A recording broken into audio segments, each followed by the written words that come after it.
కేసీఆర్ మీడియాతో మాట్లాడుతున్నారు. ప్రత్యక్షంగా చూద్దాం. పూర్తి స్థాయి అసత్యాలు, అసంబద్ధమైన విషయాలు, పసలేని పనికిమాలినటువంటి వాదనలు చేసేటువంటి ప్రయత్నం చేశారు. అందులో ఏ ఒక్క మాట కూడా సత్యమైనటువంటిది లేదు. హైదరాబాద్ స్టేటస్ ఏంది అంటాడు ఆయన. ఒక 5-6 అంశాలు చెప్తూ హైదరాబాద్ స్టేటస్ ఏంది అంటాడు. తెలంగాణ రాష్ట్ర ఏర్పాటుకు సంబంధించి పాపం ఆయన మెంటల్ స్టేటస్ ఖరాబ్ అయిపోయి హైదరాబాద్ స్టేటస్ మీద పిచ్చి ప్రలాపనలు మాట్లాడుతూ ఉన్నాడు ఆయన. ఎందుకంటే నీ మెంటల్ స్టేటస్ కరగలేక హైదరాబాద్ స్టేటస్ మీద మాట్లాడడం అనేది కుండ బద్దలు కొట్టినట్టు సిడబ్ల్యూసీ తీర్మానంలో కానీ యూపీఏ కోఆర్డినేషన్ కమిటీ మీటింగ్లో కానీ చాలా స్పష్టంగా హైదరాబాద్ రాజధానిగా తెలంగాణ ఏర్పాటు చేస్తున్నామని చెప్పి ఆల్రెడీ ప్రకటన వచ్చింది. దాని తదనంతరం మళ్ళీ హైదరాబాద్ స్టేటస్ అని మాట్లాడడం అనేది పూర్తిగా అర్థం పర్థం లేనటువంటి విషయం. ఇది దాన్ని నేను తీవ్రంగా ఖండిస్తా ఉన్నాను. ఇక్కడ కొంతకాలం పాటు ఆంధ్ర ప్రాంతంలో రాజధాని ఏర్పాటయ్యే వరకు ఇక్కడి నుంచి పరిపాలన కొనసాగించుకోవాలనేటువంటి వెసులుబాటు ఉండాలని చెప్పి కేంద్రం చెప్పింది. దానికి మాకు అబ్జెక్షన్ అని కూడా మేము చెప్పినాం. అది అందరూ కూడా ఒప్పుకుంటున్నటువంటి విషయం. వాస్తవానికి కూడా మానవతా దృక్పథంతో ఆలోచించాల్సిన అంశం. కారణం ఏంటంటే అక్కడ మినిమం ఇన్ఫ్రాస్ట్రక్చర్ క్రియేట్ అయ్యే వరకు ఇక్కడ నుంచి కార్యకలాపాలు కొనసాగించుకోవడం అనేది మామూలుగా జరగాల్సినటువంటిది. అది మానవత్వ విలువలతో కూడుకున్నది కాబట్టి దానికి ఎవరు కూడా తెలంగాణ వాదులు కానీ తెలంగాణ బిడ్డలు కానీ ఎవరు అబ్జెక్షన్ చెప్పరు. ముఖ్యమంత్రి ఇంకో మాట మాట్లాడతాడు. మేము కుండ బద్దలు కొట్టినట్టు పదే అనేక పర్యాయాలు చెప్తూ వస్తున్నాం. నేను కూడా ఇక్కడనే పుట్టినా ఇక్కడనే పెరిగినా, ఇట్లా నాలాగా చాలా మంది ఉన్నారు.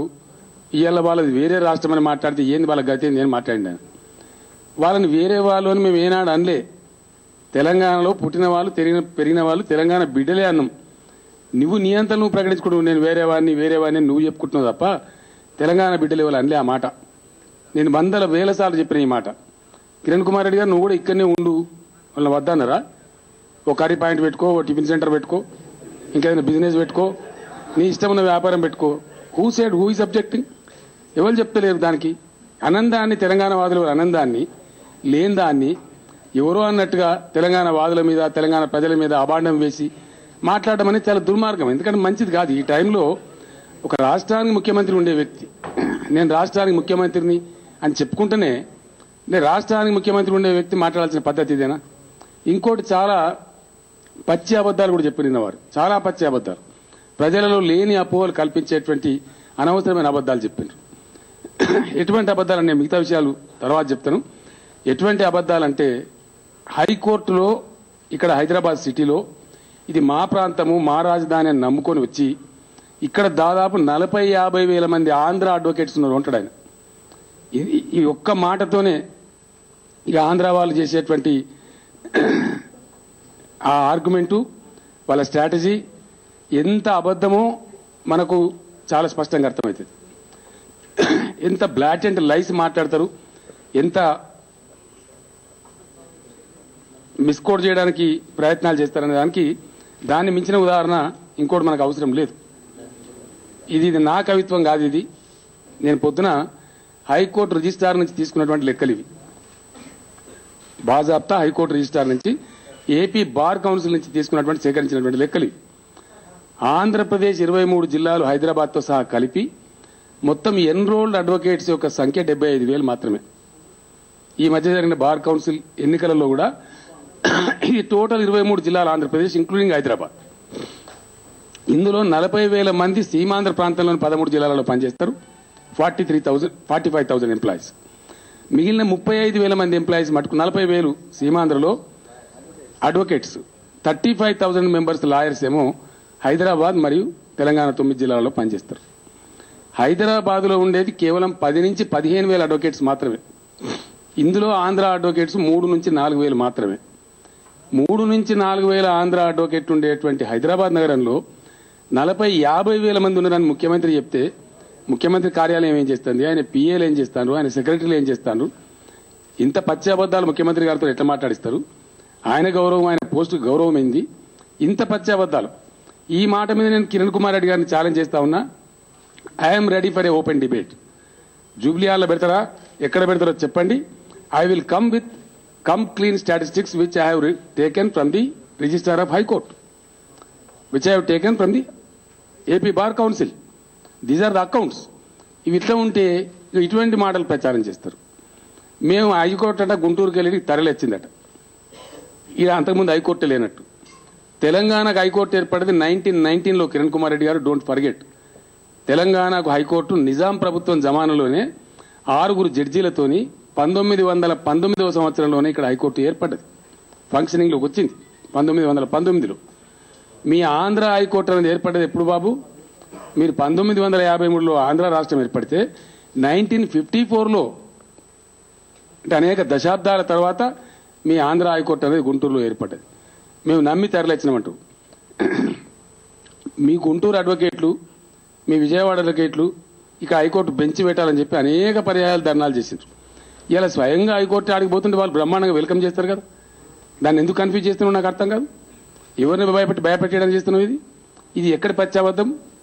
ఇటువంటి బ్లాటెంట్ లైస్తోని అటు న్యాయవాదుల సంఖ్య తప్పు, హైకోర్టు తరలి వచ్చింది. హైకోర్టు తరలి వచ్చి ఏమైందని మాకు అశనిపాతమైంది.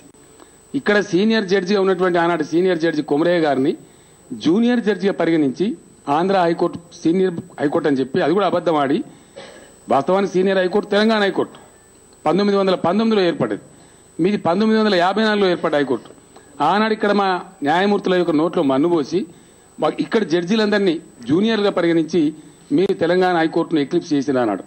ఇలా తెలంగాణ పోరాటం జరగడానికి ఇది కూడా ఒక భాగమే. ఇక్కడ అన్యాయం జరిగిందనేటువంటి ఆక్రోశం కూడా తెలంగాణ వాదులది ఒక భాగమే. సత్యాలు ఈ విధంగా ఉంటే చరిత్రను కూడా కాలరాస్తావా ముఖ్యమంత్రి గారు? నేను అడుగుతున్నా, చరిత్రను కూడా పెడదో పట్టిస్తావా?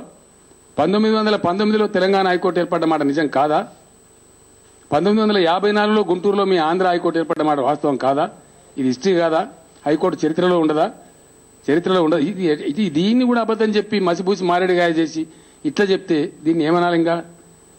ఇంకా ఒక మాట ముఖ్యమంత్రి గారు సెలవిస్తారు. అసలు మొత్తం తెలంగాణ అంధకారమయమైపోతుంది, తెలంగాణ విద్యుత్ శక్తి చాలా తక్కువ ఉంటుంది, ఎట్లా తెలంగాణ కోపపైతాయని చెప్పి తెలంగాణ రైతాంగాన్ని, తెలంగాణ ప్రజలను భయపెట్టించే ప్రయత్నం చేస్తూ ఆయన ఒక దుర్మార్గమైన మాట చెప్పిండు. పచ్చి అబద్ధం అనే మాట నేను ఎందుకు వాడుతున్నా అంటే, ముఖ్యమంత్రి గారు 3 గంటల సేపు జరిగినటువంటి ప్రెస్ మీట్ మా తెలంగాణ జర్నలిస్ట్ ఫోరం ఏర్పాటు చేస్తే అక్కడ మా పెద్దలు కేశవరావు గారు ఉన్నారు, ఇంకా ఇతర పెద్దలు ఉన్నారు, మా ఎల్పీ నాయకులు రాజేందర్ గారు ఉన్నారు. మేమందరం కలిసి మాట్లాడినాం మా ప్రెస్ మీట్లో. 3 అవర్స్ మాట్లాడినా, ఒక నిమిషం కాదు. అదంతా ఆన్ రికార్డు ఉంది. ఒకవేళ మీ దగ్గర లేకపోతే మా టీ న్యూస్ వాళ్ళు రికార్డ్ చేసిండ్రు, V6 వాళ్ళు రికార్డ్ చేసిండ్రు, ఇంకితర ఛానల్ రికార్డ్ చేసినాయి. నేను ఏదో ఒక ఛానల్ రిక్వెస్ట్ చేసి నీకు CD పంపిస్తా, నువ్వు చూసుకో. నేను మాట్లాడింది ఏంది, ఇంకా దాన్ని హాస్యాస్పదం అని మాట్లాడతాడు ఆయన. నీకు అవగాహన లేక, నీకు నాలెడ్జ్ లేక, నీకు దాని సంపూర్ణమైనటువంటి విజ్ఞానం లేక సబ్జెక్టు మీద నేను హాస్యాస్పదంగా మాట్లాడినా, నువ్వు హాస్యాస్పదంగా మాట్లాడుతావు. అసలు నిన్న నువ్వు మాట్లాడింది పెద్ద జోక్, నేను మాట్లాడిన జోక్ కాదు. ఫ్యాక్ట్ ఈస్ దిస్: తెలంగాణకు ఉన్నటువంటి ఇన్స్టాల్డ్ కెపాసిటీ, తెలంగాణలో ఈ రోజు ఉన్నటువంటి ఇన్స్టాల్డ్ కెపాసిటీ 4825 మెగావాట్లు.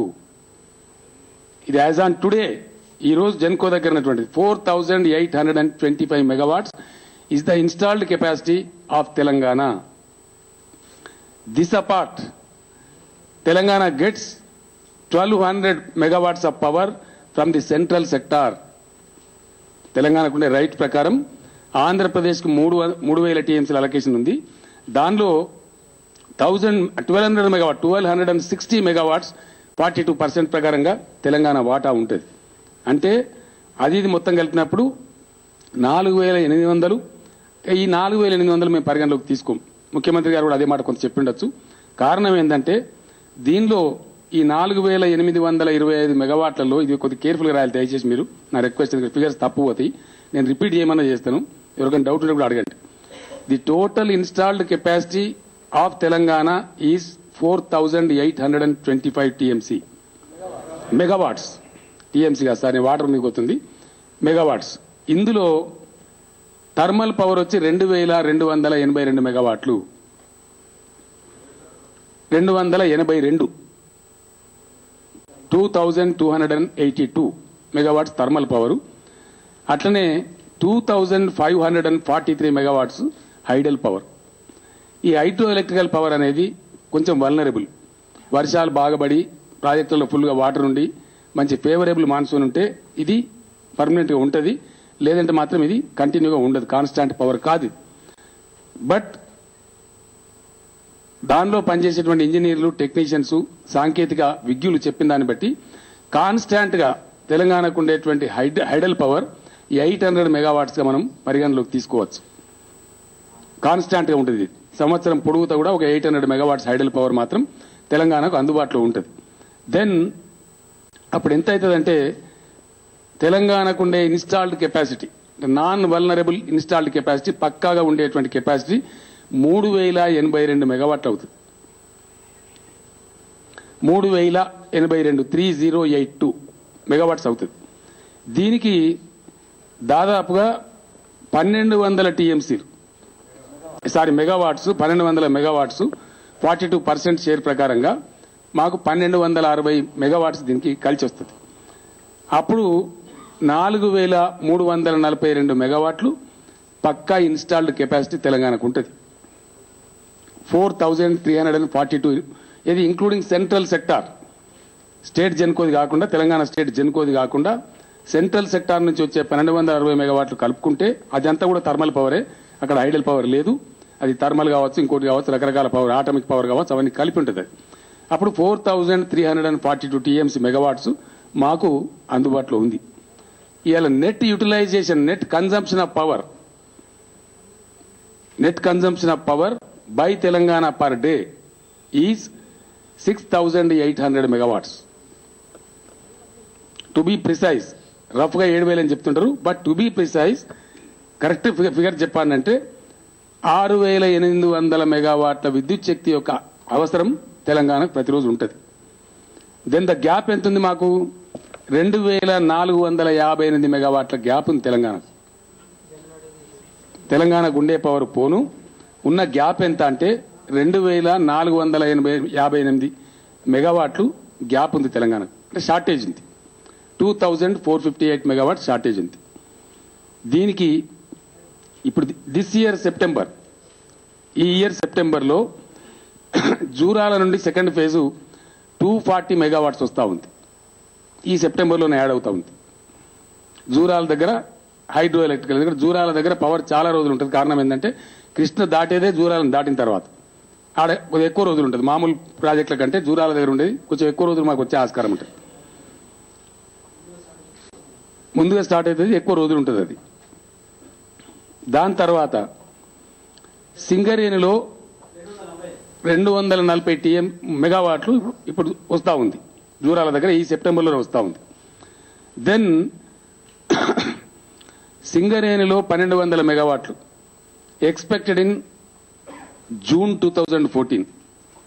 సింగరేణి ఆల్రెడీ టేకప్ చేసింది.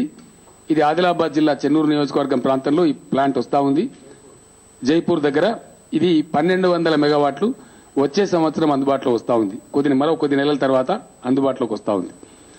భూపాలపల్లిలో మరొక 600 మెగావాట్లు మార్చ్-ఏప్రిల్ 2014కు అందుబాటులోకి వస్తూ ఉంది. అంటే అవి ఒకసారి అందుబాటులోకి వస్తే ఈ లోపల మాకుండే గ్యాప్ ఎంత అంటే 418 మెగావాట్ల గ్యాప్ ఉంటుంది. భూపాలపల్లి 600 2014. అప్పుడు తెలంగాణకు ఉండే గ్యాప్ కేవలం 418 మెగావాట్లు మాత్రమే. దీనికి ఎన్ని మార్గాలున్నాయంటే, కేంద్ర ప్రభుత్వం సెంట్రల్ సెక్టార్లో ఉండే పవర్ ప్రొడక్షన్లో సెంట్రల్ గవర్నమెంట్ పాటించే ఒక నియమం ఏంటంటే, రాష్ట్రాలకు ఒక పద్ధతిగా ఒక దామాషాలో దాన్ని కేటాయించిన తర్వాత 10% అన్అలొకేటెడ్ పవర్ ఎవరికి కేటాయించినటువంటి దాన్ని 10% కేంద్ర ప్రభుత్వం తన ఆధీనంలో, తన రిజర్వ్లో పెట్టుకుంటుంది, తన డిస్క్రిప్షన్ కింద పెట్టుకుంటుంది. అది ఎప్పటికీ కేంద్రం దగ్గర 3000 మెగావాట్ల కుషన్ ఉంటుంది. 3000 మెగావాట్స్ కేంద్రం దగ్గర అవసరాలను బట్టి ఎవరికి పడితే వారికి, ఎట్లా పడితే అట్లా ఇవ్వడానికి కేంద్రం దగ్గర ఆ కుషన్ ఉంటుంది. అక్కడి నుంచి మేము చాలా కంఫర్టబుల్గా కేంద్రం దగ్గర మాకు ఇట్లా ఉంది, కొత్త రాష్ట్రం ఏర్పడుతున్నాం కాబట్టి ఒక 800 మెగావాట్లు మాకు ఇవ్వండి అని చెప్పి కంఫర్టబుల్గా మేము ఇప్పుడు 2014 మార్చ్ జూన్ వరకు 1000 మెగావాట్స్ కావాలని అడుగుతాం. ఆ తర్వాత మాకు ఎట్లా అందుబాటులోకి వస్తుంటే అట్లా మేము దీన్ని తెచ్చుకుంటాం. రెండవది, ఆయన ఇంకో హాస్యాస్పదమైన మాట మాట్లాడిండు. ఆయననే ఆశాస్పదమైంది ఆ మాట మాట్లాడి. నేను చెప్పింది ఏంది మొన్న మీట్ ద ప్రెస్లో చాలా స్పష్టంగా నేను చెప్పిన. అప్పటిదాకా ఛత్తీస్గఢ్లో సర్ప్లస్ పవర్ ఉంది, పొరుగు రాష్ట్రం అది. గోదావరి నదికి అవతల ఒడ్డున ఛత్తీస్గఢ్ ఉంటుంది, ఇవతల ఒడ్డున తెలంగాణ ఉంటుంది. ఒక నది మాత్రమే అడ్డం, ఆ రాష్ట్రానికి ఈ రాష్ట్రానికి బార్డర్లో ఒక 7-8 కిలోమీటర్ల నది మాత్రమే అడ్డం తప్ప నదికుండే ఒడ్లు, రివర్ అండ్ రివర్ బ్యాంక్స్ తప్ప ఇంకేం ఆటంకం ఉండదు. అంత క్లోజ్గా ఉంటుంది. Immediate connection, immediate contact establish చేయగలిగి మేము ఎవరితోనంటే తెలంగాణ సులభంగా ఛత్తీస్గఢ్తో చేయగలుగుతాం. లక్కీగా ఛత్తీస్గఢ్లో సర్ప్లస్ పవర్ ఉంది. నిన్న ఈవినింగ్ ముఖ్యమంత్రి గారి ప్రెస్ కాన్ఫరెన్స్ చూసిన తర్వాత కూడా నేను ఛత్తీస్గఢ్ అధికారులకు మాట్లాడినా. ఛత్తీస్గఢ్ విద్యుత్ శాఖ మంత్రి గారితో నేను స్వయంగా మాట్లాడినా. మా ఐఏఎస్ అధికారి ఏకే గోయల్ గారు కూడా స్వయంగా అక్కడ పవర్ సెక్రటరీతోని, అక్కడ విద్యుత్ బోర్డు చైర్మన్తో కూడా మాట్లాడడం జరిగింది. నిన్న ఇట్లా మాట్లాడిన తర్వాత చెప్తున్నా నేను ఈ సంగతి. మీరు డబ్బులు పెట్టి కొనుక్కుంటామంటే మాకు ఇవ్వడానికి ఇప్పుడు 1000 to 1500 megawatts we're ready to give అని అన్నారు వాళ్ళు. నేను చెప్పిందేమో ఛత్తీస్గఢ్ నుంచి పవర్ మేము కనెక్షన్ తీసుకోవడం, అది తెలంగాణ గవర్నమెంట్ రేపు చాలా సీరియస్గా అనుకుంటే వితిన్ 2.5 months అవతలికి ఇవతలకి కనెక్షన్ ఏర్పాటు చేసుకోవచ్చు. నేను చెప్పింది ఛత్తీస్గఢ్ రాష్ట్రంతో మేము కనెక్షన్ పెట్టుకొని ఆ కాంటాక్ట్ ఇమీడియట్గా అక్కడిక్కడ లైన్ కలుపుకొని అదనపు కరెంట్ మాకు అవసరమైన కరెంట్ కొనుగోలు చేస్తామని నేను చెప్తే ఆయన ఏం చెప్తాడు, గ్రిడ్ల స్టోరీ చెప్తాడు ఆయన. నాకు తెలియదా, నేను పిల్లగాన్నా? గ్రిడ్ టు గ్రిడ్ కనెక్షన్ అంటే ఏందో కేసీఆర్ తెలియదా? ముఖ్యమంత్రి గారు చెప్పానా మాకు? ఇది గ్రిడ్ కనెక్షన్ అంటే ఏంటంటే north Indian grid south Indian గ్రిడ్కు కనెక్షన్ ఇప్పటిదాకా ఈ దేశంలో లేదు. అప్పుడప్పుడు అనేక కారణాల వల్ల వర్షాభావ పరిస్థితులు కావచ్చు, ఇతరత్ర ప్రకృతి వైషమ్యాలు కావచ్చు, కొన్ని సమస్యలు ఉత్పన్నం అవుతా ఉన్నాయి. ఆ మధ్యనే కేంద్ర విద్యుత్ శాఖ మంత్రి మొత్తం అన్ని రాష్ట్రాల మంత్రులను, విద్యుత్ శాఖ మంత్రులను పిలిచి ఒక మీటింగ్ పెట్టి, ముఖ్యమంత్రులను పిలిచి ఒక మీటింగ్ పెట్టి ఈ గ్రిడ్ అనుసంధానం అవసరం ఉంటుంది, ఏ రాష్ట్రం ఎంత ఖర్చు భరించాలో అంత భరించి ఇవన్నీ చేయండి అని చెప్పిండ్రు. దాన్ని power corridor, establishment of A power corridor అంటారు. దాన్ని top to bottom Kanyakumari to Kashmir ఉండేటువంటి పవర్ కారిడార్ ఒకటి ఏర్పాటు చేయాల్సిన అవసరం ఉంది దేశంలో అని చెప్పి గ్రిడ్లను అనుసంధానం చేసే ప్రయత్నం జరుగుతూ ఉంది. దానికి ఇంకా 2-3 years పడుతుంది. ఆ పరిజ్ఞానం మాకు కూడా ఉంది. మాకు ముఖ్యమంత్రి గారు కొత్తగా చెప్పే అక్కర్లేదు. ఎందుకంటే ఆ కారిడార్కు అన్ని గ్రిడ్లు అనుసంధానం కావాలి, ఏ ఒక్క స్టేటో కాదు. మొత్తం నార్త్ ఇండియాలో ఉండే పవరు రాష్ట్రానికి 20 మెగావాట్ ఇస్తే సౌత్ ఇండియాలో అవసరం పడితే సపోజ్ ఒక 1000 మెగావాట్లు ఇమీడియట్ క్షణాల మీద తెచ్చుకోగలిగినటువంటి ఏర్పాటు, that is called as a power corridor, national power corridor. ఆ నేషనల్ పవర్ కారిడార్ ఎస్టాబ్లిష్మెంట్ కోసం గ్రిడ్ల యొక్క అనుసంధానానికి పని జరుగుతుంది దేశంలో. That is under process. I know it very well.